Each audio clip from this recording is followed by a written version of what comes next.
Michelle Marie McGrath.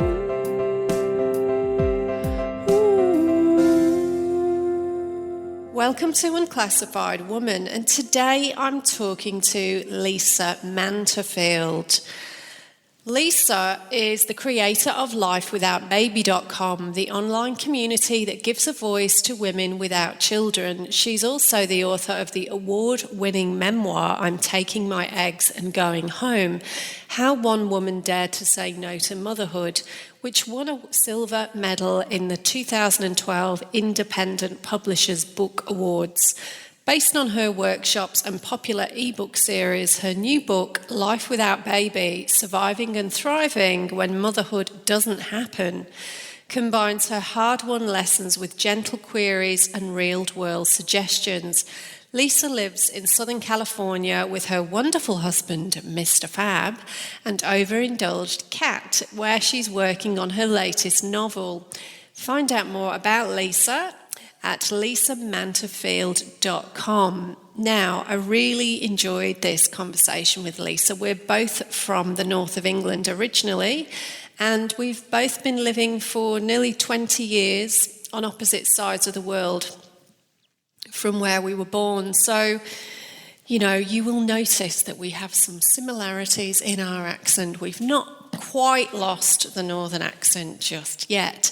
And I really enjoyed this conversation, and one of the things that was kind of clarified for me during this discussion towards the end of it is how we talked about when you've not got the responsibility of having young children and having that, constant focus with that, you're actually able to have very deep friendships. And I'm not saying, obviously, that you don't have deep friendships as a mother, but it's just the fact of having that time and focus when you've also got friends who've not got that additional responsibility of having children in their life. So just a few points like that really, clarified my own understanding on some of these things. So it was very interesting, and also very excited about Lisa's most recent book, which is out round about now. So grab a copy of that, and there's actually a link in the blog post that goes with that. So I do hope you enjoy this conversation. So hi Lisa, so great to speak to you today. Hi Michelle, thanks for having me on. It's great to be here. You're welcome. And so Lisa, just to give us some context and background, would you mind sharing a little bit about yourself and whether you've not had a child due to personal choice or whether that's been more circumstantial?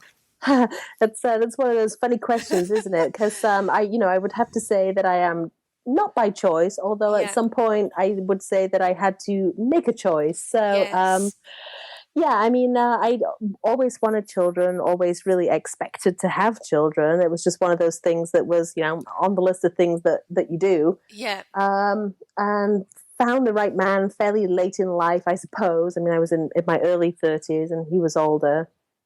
And still is older. I didn't speak about him in the past tense. He's got younger each year. Wait a minute. So we had some fertility issues that we thought were his and turned out to be mine, which was, the biggest shock of my life because I'm a pretty healthy, sturdy person and always have been. So never really expected to have any kind of fertility issues at all. So, we went off and ventured off to a fertility clinic and had a really horrible experience there, which made us decide right then and there that wasn't going to be a route that we wanted to take. And, went off into alternative therapies and round in circles until finally we ended up back at the fertility clinic with basically our option was going to be to use donor eggs. And it just... the odds were so low for me, and it just didn't feel like the right thing for us.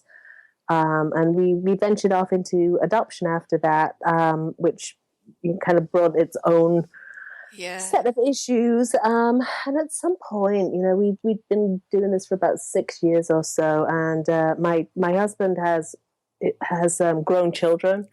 from a prior marriage, and his daughter had a baby. He became a grandfather, and that was just kind of that moment of like, all right, we need to kind of step back and reassess what are we doing here? Are we going to chase this thing? Are we going to keep going?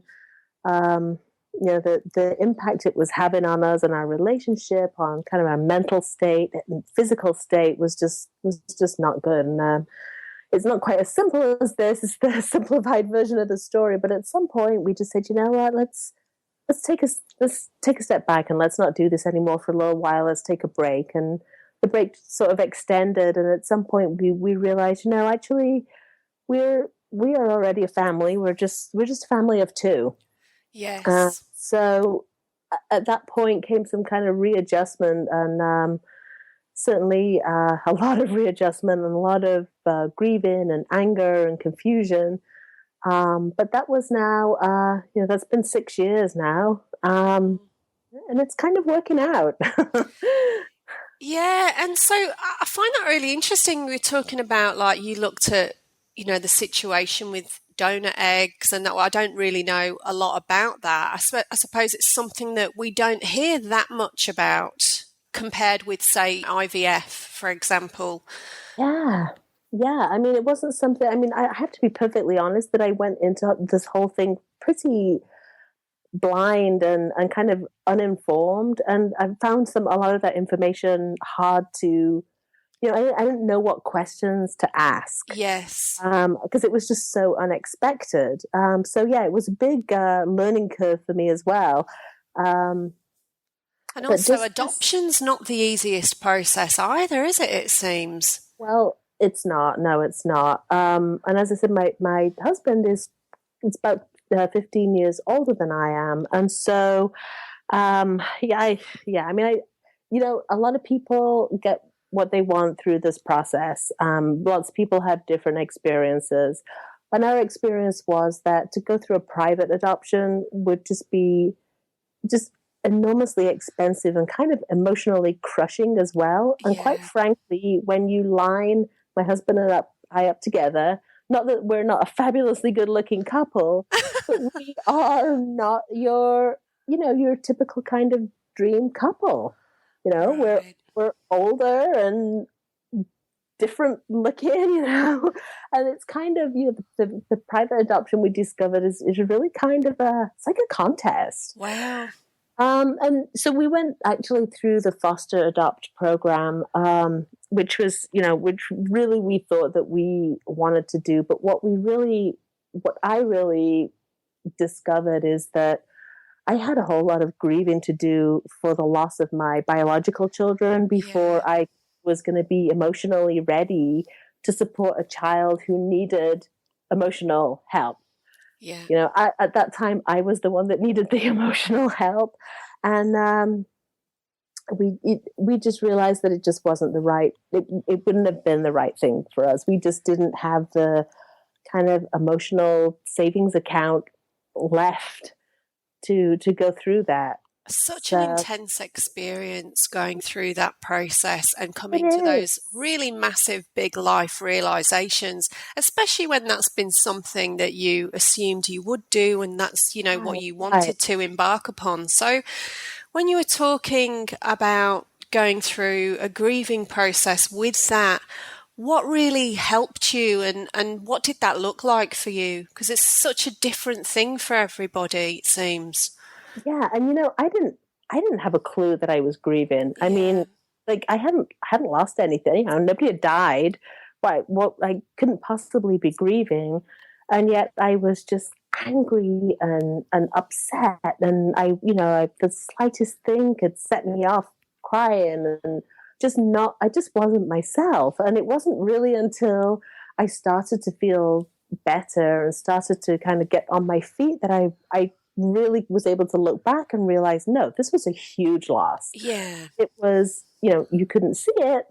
Nobody sent me cards to say, sorry for your loss, thinking of you. Nobody brought round a nice casserole, but it was a huge loss. And I think that's, something that I really try to tell other people who are going through this is that nobody's going to give you permission to grieve that. And nobody's going to treat you like somebody who is grieving. You have to give yourself permission to do that. You have to make that space for yourself to grieve like you would any other loss. Yeah, and it's really the loss of those dreams and ideas, isn't it? And that it's the loss of those possibilities. Abilities and, you know, the identity that you built for Yeah. yourself as a woman who was going to be a mother, and just, you know, the plans and part of it for me as well was just this realization of, oh God, you know, that this is something that I'm supposed to be able to do, and I couldn't do it.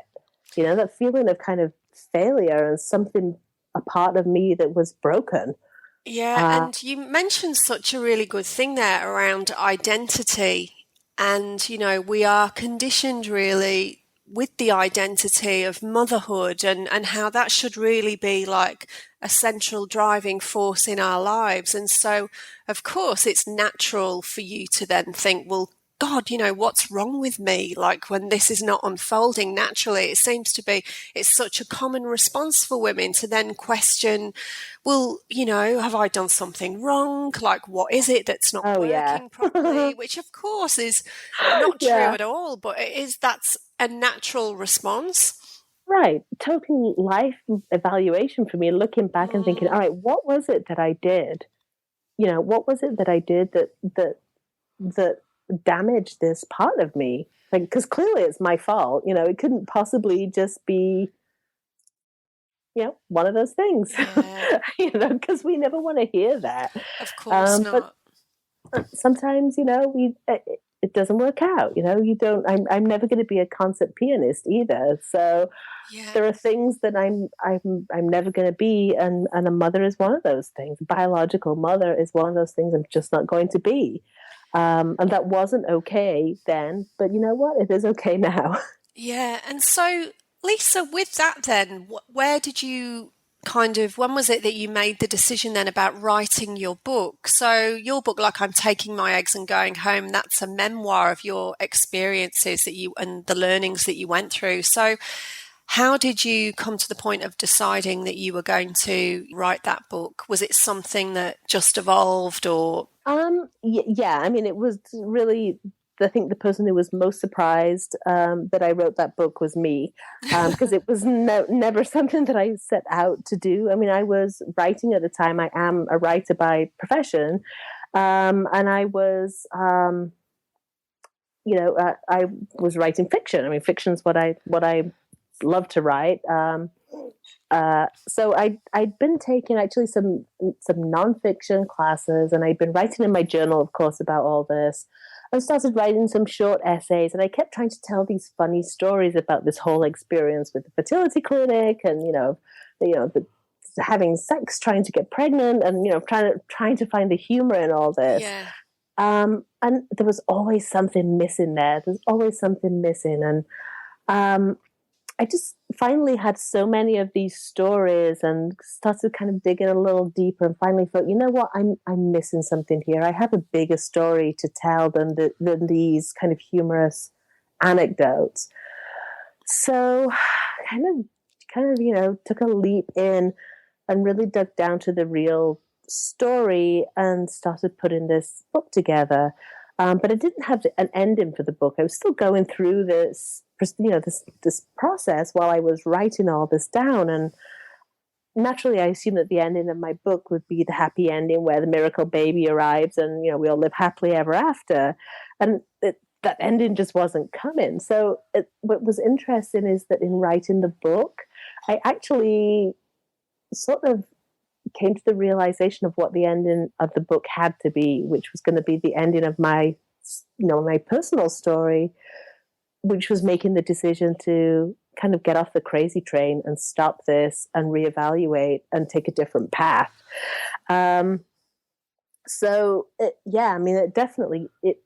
Writing that helped me tremendously, hugely, on my own personal journey. And then, alongside that, I started to put this blog together, which is the Life Without Baby blog, which then became, this community and just kind of grew.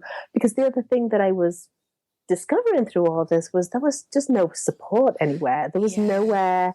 There were lots and lots of fertility, or rather infertility forums, but when you got to the end of that journey, there was nowhere to go. And at the fertility clinics, when you decide that you're not going to go there anymore, nobody hands you kind of an exit brochure or an exit packet with support information and groups that you can join or a helpline you can call. You just don't go anywhere anymore. Yes. You just don't make another appointment, and that's the end of that. So really, the book and the website were all tied up in my own personal journey. Yeah, you were like creating the resource that hadn't previously existed. Yeah. Yeah, and part of it was just, that book certainly was just me needing to tell somebody what it was like to go through this. Because I think it's a story that isn't heard very often, especially with that ending. I mean, I'm hearing it more and more now, but at that time, there was nothing like that. So, this was, like I said, this was 6 years ago, and now I'm just actually getting ready to put out a second book, which is that resource that I wanted back then. It is that kind of how do you know when it's time to walk away? What do you do? How do you get through that grieving process? So, the book and myself and the whole story we're all wrapped up together. Yeah. Definitely an organic process. Yeah. And it's interesting what you say.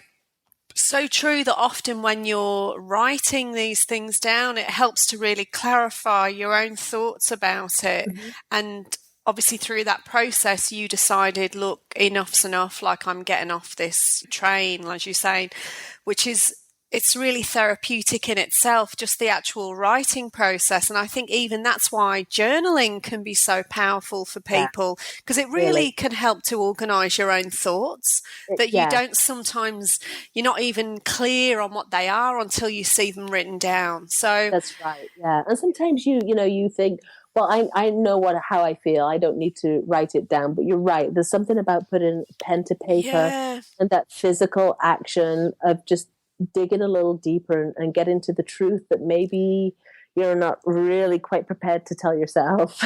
Yeah. And then you sort of see it in black and white, some of your thoughts, and you think, oh, okay, it kind of really integrates that understanding on another level sometimes. It's an interesting process. Part of what this podcast was about was to provide support and inspiration for women who are looking for other examples of women who are creating purpose and meaning in different ways once they know that that's not a part of their future. So it's just, highlighting the different ways that you can create that for yourself and providing that inspiration, really. Yeah, and no matter how you come to that point as well. I mean, if you've been looking for that right partner or trying to make the decision whether to, become a single mother, at some point you reach a point of decision, and it's really hard. It's really hard because there is no kind of blueprint, or most of our friends don't have that personal experience, and the people that we would normally turn to for this kind of big advice haven't had that experience. Yeah, right. So true. Yeah. And so do you find that, like, say when you're out with your husband or in different social gatherings with people that don't know you, how do you handle, questioning about children? Because I think this is another area that really is something that can seem quite hurtful to people when you're having these personal prying questions, and people will think, well, I'm just making conversation. It's just small talk. And it's like, well, it's not small talk, actually. Right. It's really personal, and it can be very prying, unintentionally, I know, but still, there needs to be kind of a bit of a change in that kind of social chit chat, if you like. So do you ever experience that, and how do you deal with that? Yeah, I mean, absolutely. And I think, in the early days when I was really still struggling with this, I mean, that would be such a hurtful comment. And I would just feel myself being really defensive.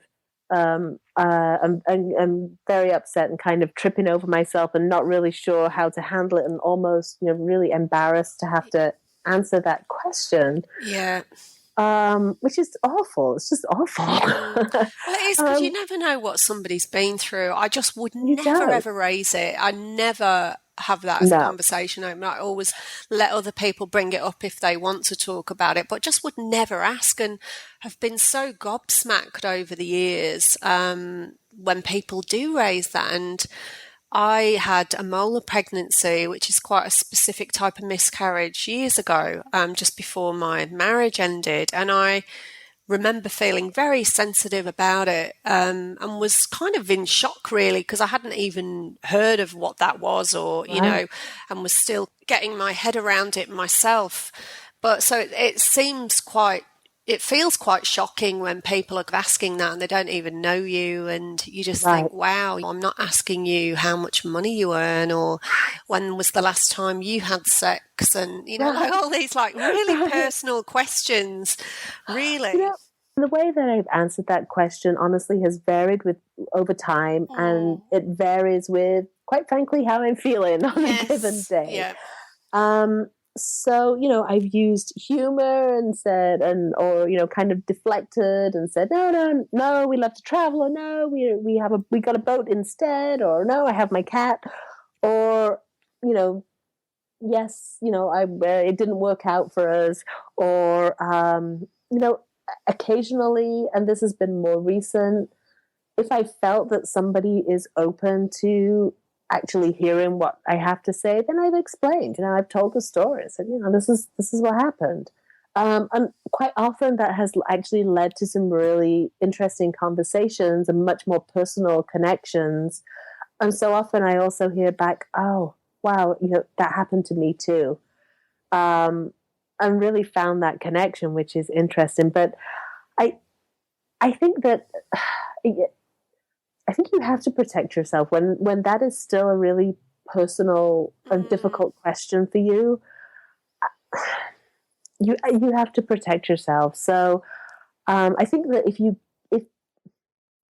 give somebody a problem to solve, oh no, it didn't work out, but I wish it had, kind of thing, that people want to jump in and say, and that's when you get them. Well, why don't you just adopt? Why didn't you just adopt? Right? Yeah, or have you tried IVF? Right. It comes from a total lack of information and education. People really, really don't realize what's involved. I mean, I remember somebody saying to me, well, why don't you just do IVF? Like, just go, do it, be done with it. Yeah, it's like going for a massage. You have no idea what's involved in that. None. None whatsoever. So, yeah, and I think everything gets better with time. Yeah. It used to be really, really hard to deflect those questions. And, I always tell people to come up with some stock answers that they're comfortable, just whether that's humor or just, changing the subject, or even saying, no, I don't, do you?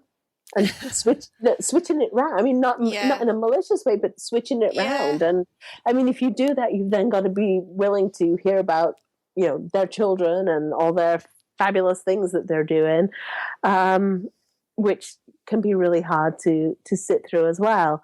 But yeah, just come up with some stock answers for different possibilities, and kind of pluck out the one that you're in the mood for, because it would be great if people didn't ask that question, and if they, were more socially conscious. But oh God, I'm putting up my hand here for dropping a social faux pas, and asking somebody a question that I never should have asked them, just trying to be sociable and making contact. Conversation. I mean, it's horrible. It's horrible.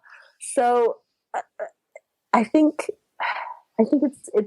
it's too hard to force people to change the way that they behave overnight. So you have to come prepared, knowing that somebody's going to ask you that. Somebody's going to ask it.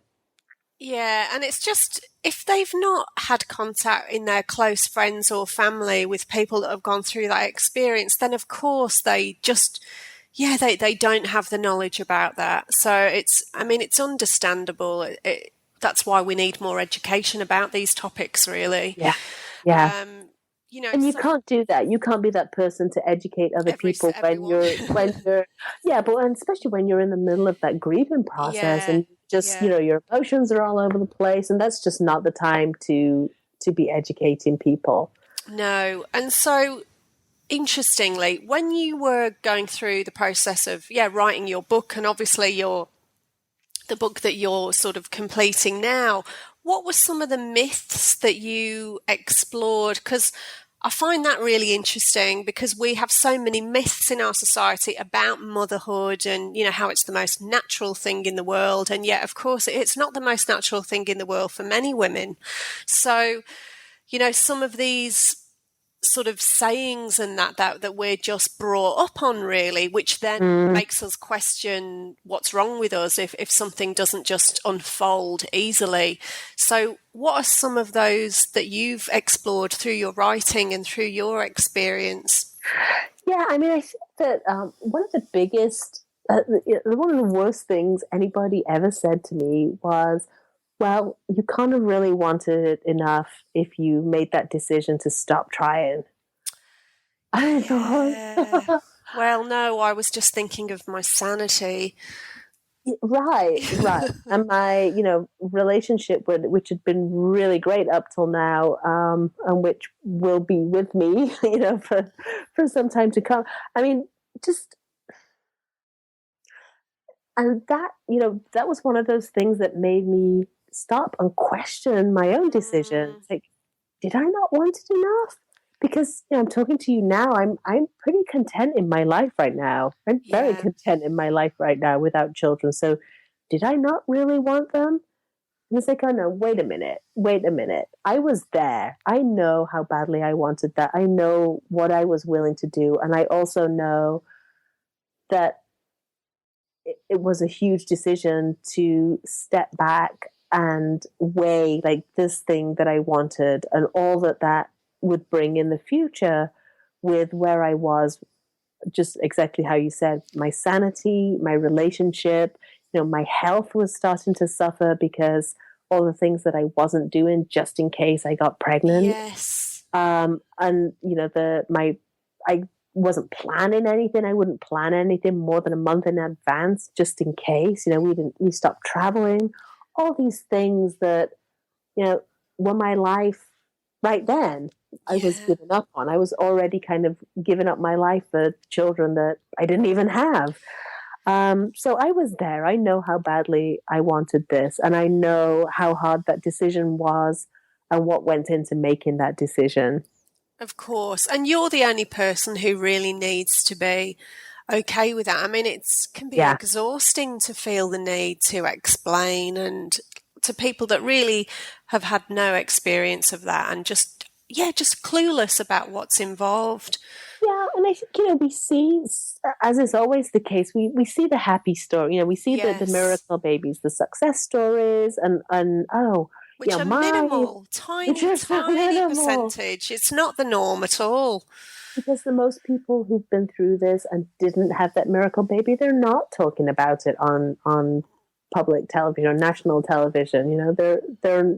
They're not. So when people hear these miracle stories, and who doesn't love a happy ending? Yeah. And it, that just kind of perpetuates this myth that you just have to keep trying. I mean, I saw a report recently that I was just mortified, and it was an official medical report. Like, I forget exactly where it came from now. They're one of the big medical research hospitals, institutes, or whatever, and they had discovered that if you forgive me if I'm just completely paraphrasing this, but it was along the lines of, up to 16 rounds of IVF, there's still a chance. Like, if you go beyond 6 rounds of IVF, there's still a chance. Like, it's maybe a 15% chance of success. But I Wow. thought, 15 rounds of IVF. Okay, they're perpetuating this miracle baby idea, and Yeah, to just 50% keep going, keep going. yeah, and people read this and see there's still a chance, there's still a chance. But yeah, there is still a chance. But I have my sinus. I mean, I kind of did the math of what 15 rounds of IVF would cost here, And what it would do to you and what it mentally, would do to emotionally, me physically, physically, financially. Let's not forget as financially. well. Right, and plus the 15 rounds of devastation of going through that every month, and having that high of hope and then the absolute devastation. And Lisa, because I'm not completely up to date with this myself because I've never been through that experience, on average, when you're having treatment like that, do they suggest that, say you've tried that for a certain amount of months, like say, for example, it's 6 months, do they then recommend that you have a break and a rest for a while?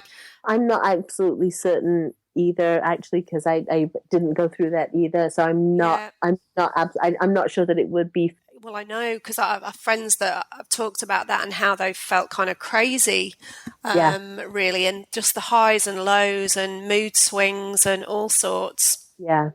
The stuff that doesn't get talked about. Yeah. It's not in the brochures. No, it's certainly not, is it? Obviously, then we know it's not the role of every woman to be a mother in the traditional sense, because it isn't a biological ability for every woman. And of course, even if it is, it doesn't mean that you always want that. So meaning and purpose come in many different ways. And so what are some of the other ways? And obviously you've got your writing as well, which is a form of creative expression in that way. But what are some of the other ways that you find meaning and purpose, Lisa?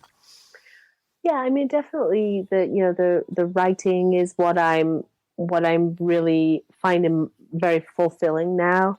One of the other sort of benefits that has come from this is, we were chatting earlier, I'm from England originally, but live now in California. So my mom is in her 80s now, and she's in great health, but she's still in her 80s.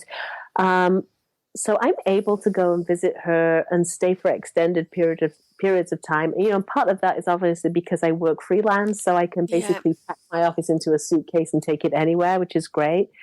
But if I had children of my own to take care of, I wouldn't be able to do that. And I was able to go last summer. She had a procedure that she had to have done, and needed somebody to just, go to the hospital with her and just kind of be there for a few days to look after her. And I was able to do that. And it's really, I'm very pleased that I can do that. Yes, that you've got that flexibility. You're not dictated to the school holidays. Yeah, and I have two older brothers who, are great and are there for my mom as much as they can be as well. But for her, it's different to have her daughter there. And so it's very fulfilling for me. I'm very pleased that I'm able to do that and take on that responsibility.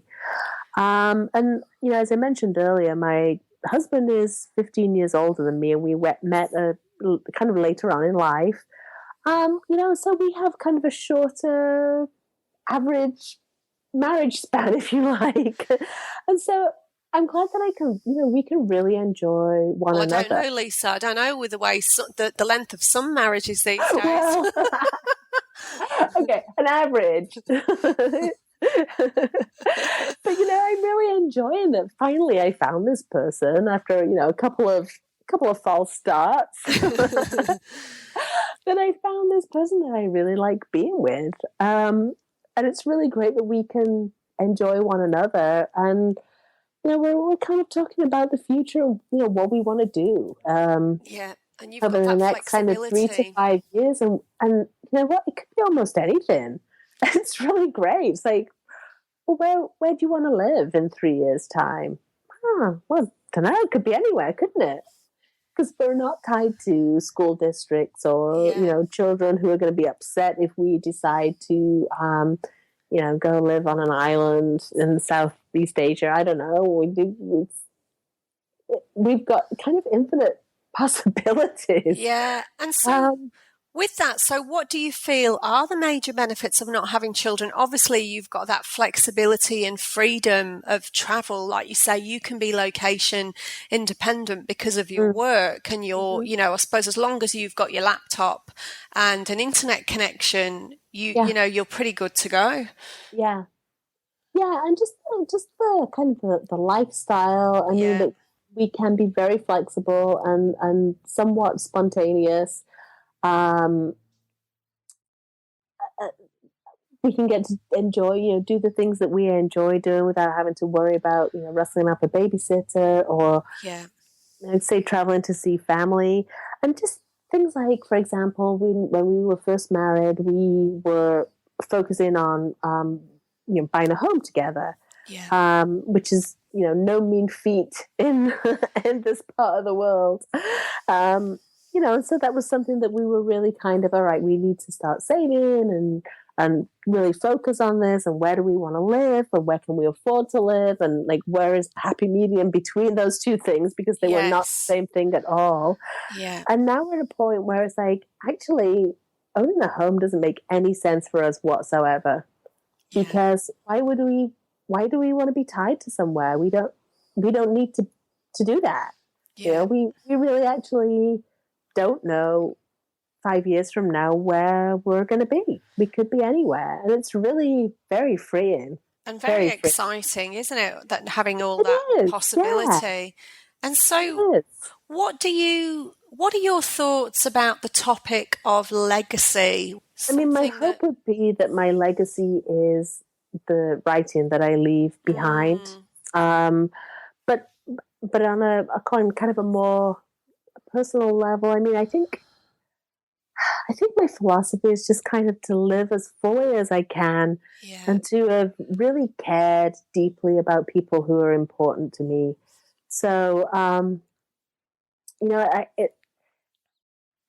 not having to be responsible for caring for children leaves me open to being mm, able to care for other people. So whether that's, my husband or friends, I have a lot of single friends who are also child free, childless, whatever you want to yeah, call it. yeah, Um, and it's great to be that I'm able to be there for them as well, and be an important part of their lives. And I think a lot of people worry about what's going to happen to them as they age. And I think my own personal feelings on that is that it's going to be a community. For me, it's going to be a community of like-minded friends. One of my oldest friends who I've known, I mean, we've known each other for so long we can't remember not knowing one another.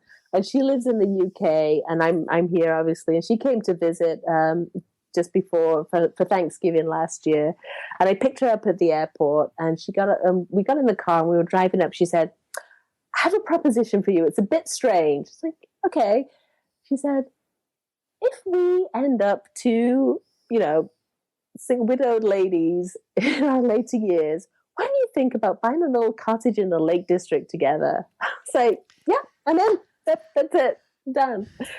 We will have Sven the houseboy. I think. I don't think we'll go for the ours is going to be Swedish rather than Spanish. But it's just like those relationships. I really think that it's those relationships that we are, and she and I are both.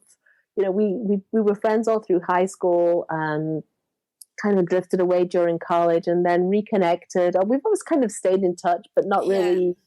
And then she actually had a health scare about it's probably about 7 or 8 years ago now. And she called me and she said, "I've been doing, reevaluating my life and coming and figuring out who are the people that are really important to me. And you're one of those people, and I need to make sure that, I nurture this friendship." And so we have seen each other every year, somewhere in the world, and really kind of both of us worked on keeping this friendship alive and being there for one another. and that's a So really important point, Lisa, because again, that is one of the benefits of having that time and ability and focus to really nurture those yeah, relationships with like-minded friends who, again, may be in a similar situation where they've not got their own biological children. So you can have the depth of those friendships in that way yeah, without those types of, other responsibilities taking up time. yeah. I think that people who have children probably, I'm sure, don't give this nearly as much thought, because they are under the assumption that their children are going to take care of them. And so I think we spend a lot more time thinking about that kind of thing because we are not able to make that assumption. Yeah, of course. But that's not a safe assumption at No, all. not at all. Not at Not at all. all. No, and So I think, like we were talking before we started the interview about how obviously we're both living on the other side of the world from our biological family. So we're not there on hand, every day to assist them should they need it. yeah, we can't make that assumption. And I think that the fact that we are all thinking about this and worrying about it is a good thing. It's a Yeah. good thing. Yeah. So long as it's followed with a good plan. Exactly, that's right, of an alternative. So, which is all you can do really. But, thank you so much, Lisa. It's been a pleasure It's been chatting so with you. interesting to talk to you. And so, where's the best place for people to find you online and find out more about your work? Lifewithoutbaby.com is the website where you can find pretty much everything. So there's a great support group. There are some wonderful women online.